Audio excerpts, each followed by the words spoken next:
চারিদিকে কত কথা, নতুন ভারত কত গর্ব।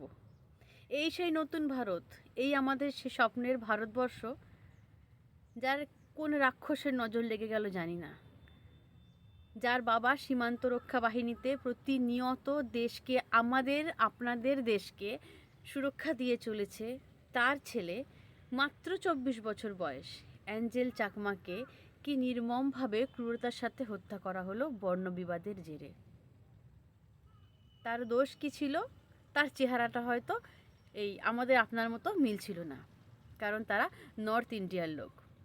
তাই জন্য সেই 24 বছর বয়সী মেধাবী ছাত্র যে মেডিকেল MBA নিয়ে পড়ছে, তাকে কিছু একদল মূর্খ অশিক্ষিতরা মিলে তাকে কি নির্মমভাবে ক্রূরতার সাথে হত্যা করলো।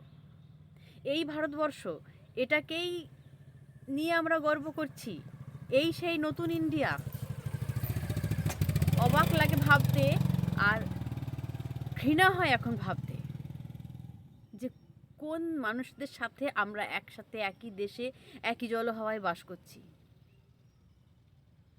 প্রতিবাদ করুন সকলে, যে যেখান থেকে দাঁড়িয়ে প্রতিবাদ করতে পারেন। আমি তো বলবো সেই সমস্ত বাবা মার দায়িত্ব এখন অনেক বেশি বেড়ে গেল, যারা সন্তান সম্ভবা বা সবে তার বাড়িতে ছোট ছোট সন্তান রয়েছে। এখন থেকে শিক্ষা দিন নতুন প্রজন্মের জন্য, যাতে বর্ণবিবাদ, ধর্মবিবাদ, জাতি বিবাদ তা ভারতবর্ষ থেকে মুছে যায়। ধন্যবাদ, ভালো থাকবেন।